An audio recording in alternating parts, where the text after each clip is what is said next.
Que Dieu fasse taire en nous toute autre voix que la sienne et qu'il dispose nos cœurs à recevoir sa parole à travers la lecture de la Bible et la prédication qui va suivre.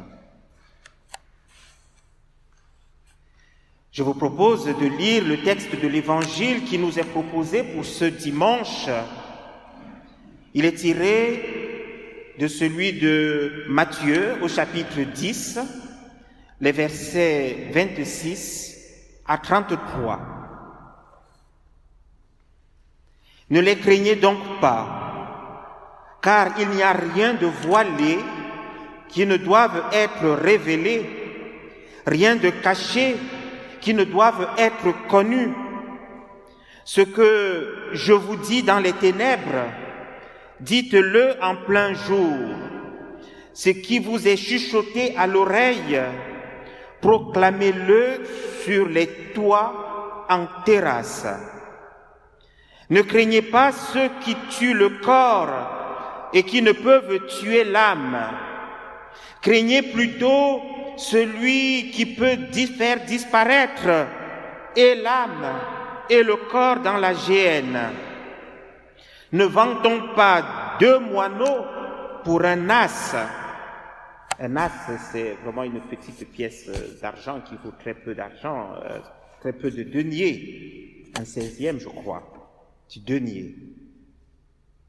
Cependant, il n'en tombe pas un seul à terre, indépendamment de votre Père.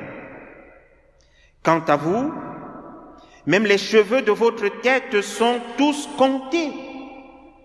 N'ayez donc pas peur, vous valez plus que beaucoup de moineaux. Quiconque donc se reconnaîtra en moi devant les gens, je me reconnaîtrai moi aussi en lui devant mon Père qui est dans les cieux. Mais si quelqu'un me renie devant les gens, je le renierai moi aussi devant mon Père qui est dans les cieux.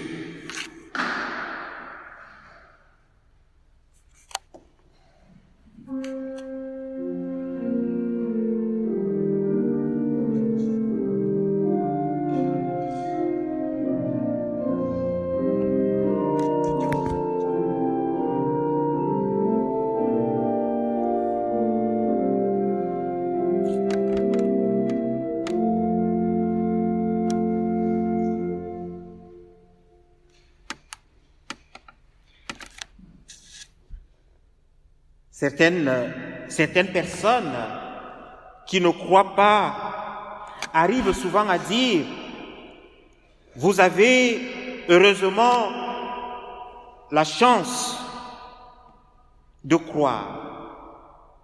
Heureusement, vous avez la foi, nous disent-ils. »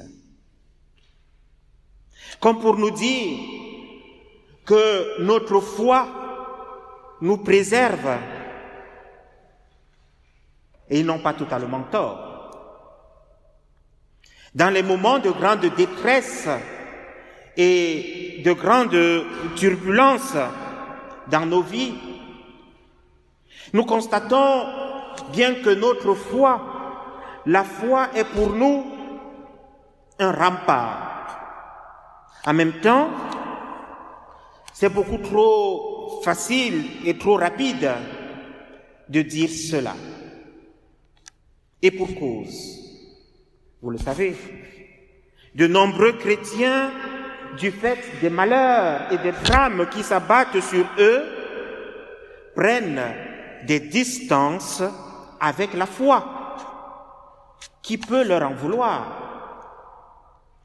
Leur foi leur fait défaut au moment même où ils auraient pu la voir à l'œuvre en eux. Par quel mécanisme intérieur en arrive-t-on là?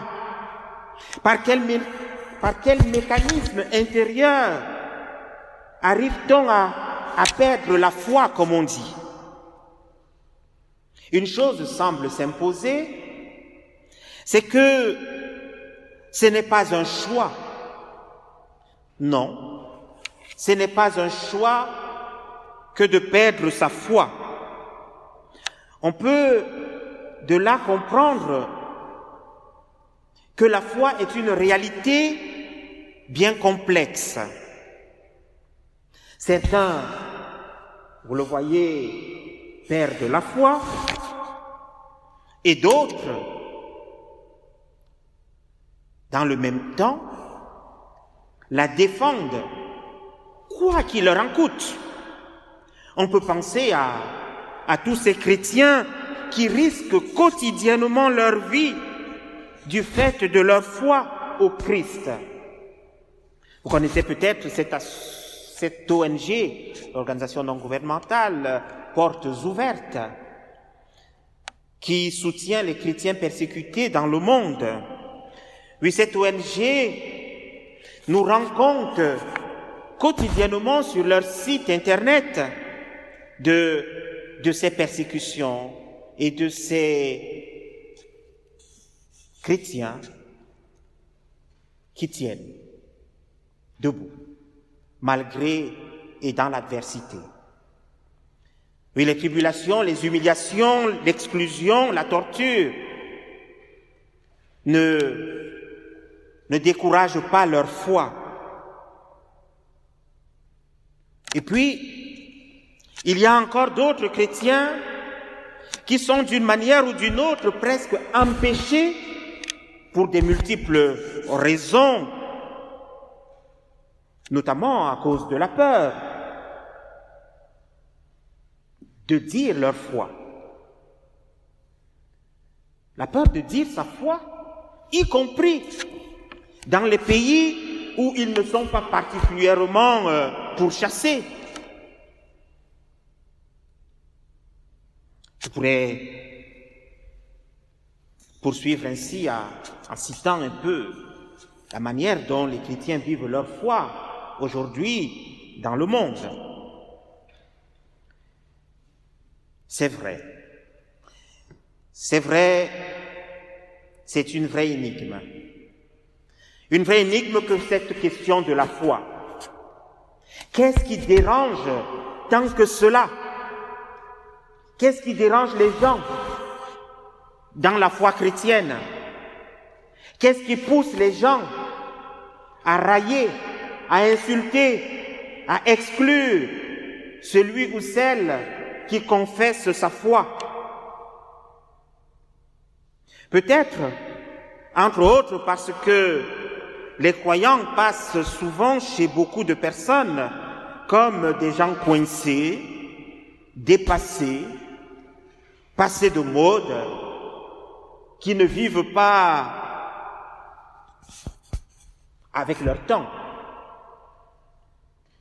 Ce n'est pas nouveau. Et à chaque époque, les jeunes principalement reçoivent cela en pleine figure. En même temps aussi, il faut aussi le dire, certains ont peur de dire leur foi pour ne pas être assimilés aux intégristes de la foi, qui ne tolèrent pas les écarts dans la vie des autres. En tout cas, cela, ce qu'ils considèrent, eux, comme étant, bien sûr, des écarts qu'ils ne vont pas, d'une certaine manière, tolérer chez les autres. Il ne faut donc pas qu'on se le cache. Beaucoup de personnes, ou pour beaucoup de personnes, être croyant rime avec être intégriste de la foi. Alors peu à peu, la peur de dire sa foi s'installe, la foi devient quelque chose qui est relégué au plus profond de son intimité. L'évangile de ce matin, vous l'avez entendu, vient sonner en nous comme un message d'encouragement. Un message d'encouragement pour ne pas nous replier sur nous-mêmes. L'Évangile doit être arboré avec fierté. Le message de Jésus concerne tout le monde. Soyons-en convaincus, et je pense que nous le sommes. L'Évangile n'est pas réservé à certains. L'Évangile n'a pas à être tu. Ce qui vous est chuchoté à l'oreille, nous dit Jésus, proclamez-le sur les toits en terrasse. Nous reconnaissons tous pourtant que l'Évangile de Jésus-Christ est plutôt une nouvelle si réjouissante qui nous engage, qui a vocation à nous rendre heureux de le porter parce que, empreint d'amour, empreint d'ouverture aux autres, d'acceptation de toutes les personnes, quel que soit leur parcours de vie. Hélas, là aussi nous pouvons le reconnaître humblement, que nous ne défendons pas toujours l'Évangile de cette manière-là. Nous ne défendons pas toujours cet Évangile d'ouverture à tous. Nous pouvons alors reconnaître humblement nos limites en la matière. Au final, chers amis, des chrétiens souffrent. Leur vie n'est pas si tranquille. Leur vie est sans cesse engagée. En même temps, il me plaît de constater que Jésus n'a jamais masqué la dure réalité de la condition du disciple. L'évangile de ce jour fait suite à l'appel des 12 compagnons de route de Jésus. Aussitôt le groupe formé, Jésus leur révèle à ses disciples ce que sera leur condition de vie. Il leur dit, un disciple n'est pas au-dessus du maître. Voilà comment il ouvre son propos comme discours d'ouverture du travail, du compagnonnage qu'il aura avec ses disciples. Un disciple n'est pas au-dessus du maître. Je ne sais pas pourquoi ce verset introductif au texte de ce jour n'a pas été retenu par l'équipe qui compose la liste des lectures. Pour être fidèle à eux, je n'ai pas voulu le rajouter, puisque vous ne l'avez pas lu à la maison, mais je pense que vous pouvez ajouter ce verset introductif au texte que je vous ai donné là tout à l'heure. C'est juste le verset qui vient avant. Un disciple n'est pas au-dessus du maître. Jésus veut dès les premiers instants dire à ses disciples, leur faire comprendre qu'en suivant son maître, le disciple partage tous les risques. Il partage les risques que prend le maître. Et en même temps, il bénéficie aussi de la vie que dégage le maître. Il y a donc entre eux, le maître et le disciple, comme une communauté de destin. L'évangile de ce jour, vous l'avez entendu, nous conduit donc au début du ministère de Jésus sur terre. Autant dire que les disciples ne comprendront vraiment cet enseignement qu'après les événements du jeudi saint. Du vendredi, pas du jeudi, du vendredi saint. Et quand viendra l'heure de la relecture, en tant que chrétien, nous ne pouvons espérer un sort meilleur que celui de notre Maître.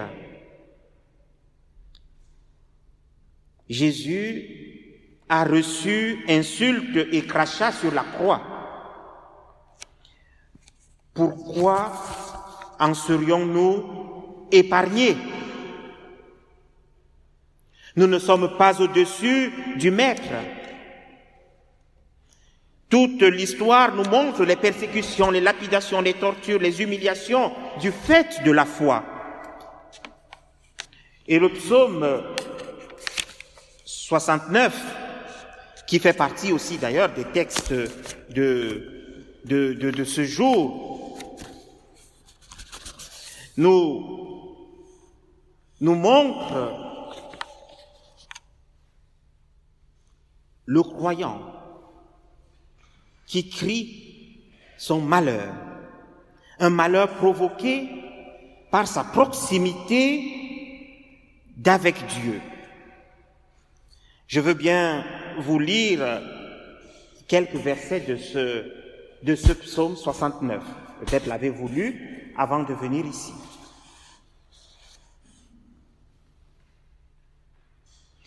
Dieu, sauve-moi, j'ai de l'eau jusqu'au cou, j'enfonce tout au fond de la boue, sans trouver un sol ferme sous mes pieds. Me voilà dans l'eau profonde, emporté par le courant. Je n'en peux plus d'appeler au secours. J'en ai la gorge brûlante. Mon regard se fatigue à t'attendre, mon Dieu. Ceux qui me haïssent sans raison sont plus nombreux que les cheveux de ma tête. À tort, ils me traitent en ennemi. Ils ont le pouvoir de me détruire. Ce que je n'ai pas pris, voilà ce que je devrais rendre. Mais toi, Dieu, tu sais comme j'ai été stupide.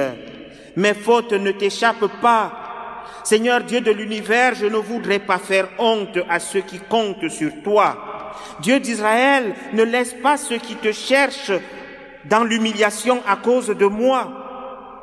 Car c'est pour toi que je subis des insultes, que je rougis d'humiliation. Je suis devenu un étranger pour mes frères, un inconnu pour ma famille.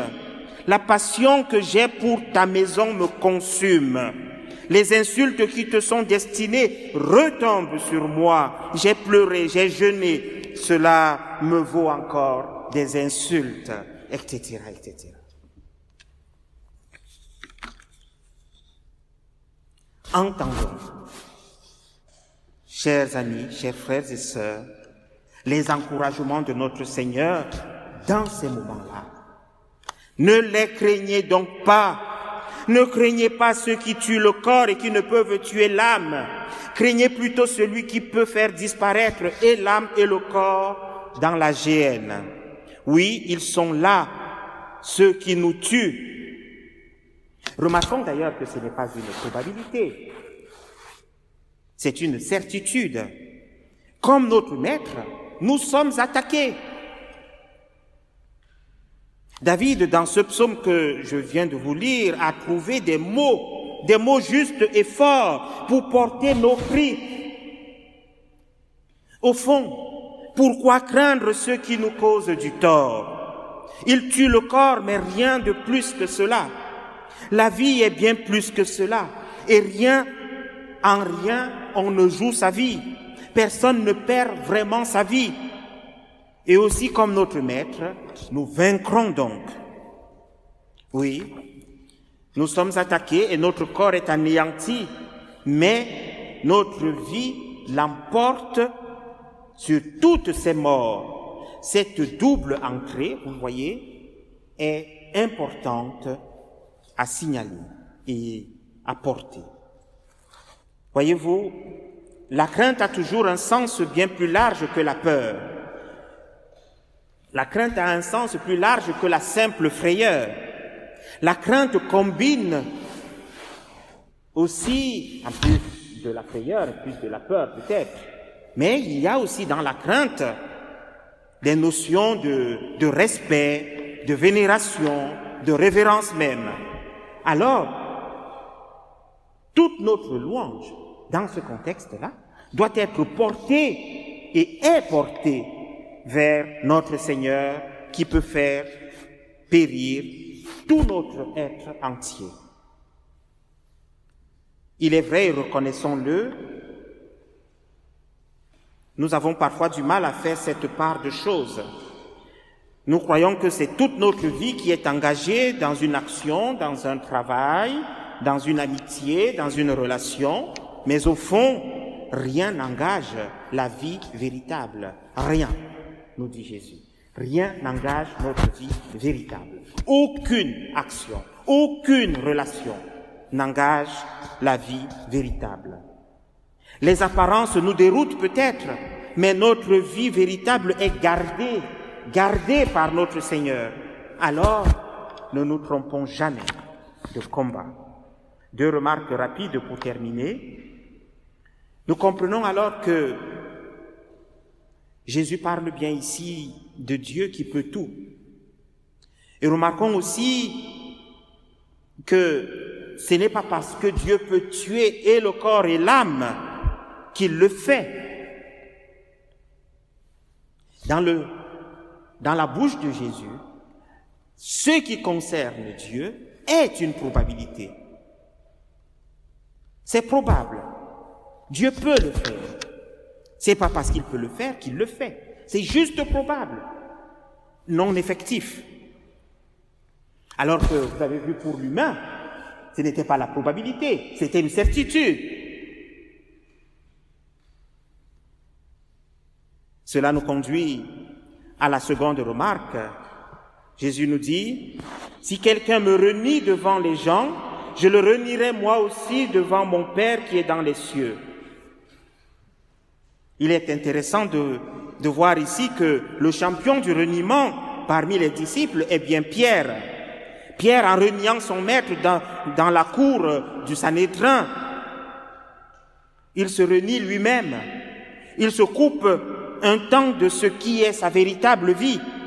Et pourtant, et c'est là la force de l'évangile de Jésus-Christ, chers amis, chers frères et sœurs, le reniement de Pierre qui aurait pu, comme il est dit ici dans cet évangile, conduire Jésus à le renier aussi devant son Père, est totalement corrigé. Le reniement de Pierre est totalement corrigé à la fin.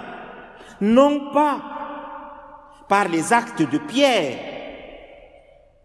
mais par la seule victoire du Christ. Le Christ ressuscité, victorieux de la mort,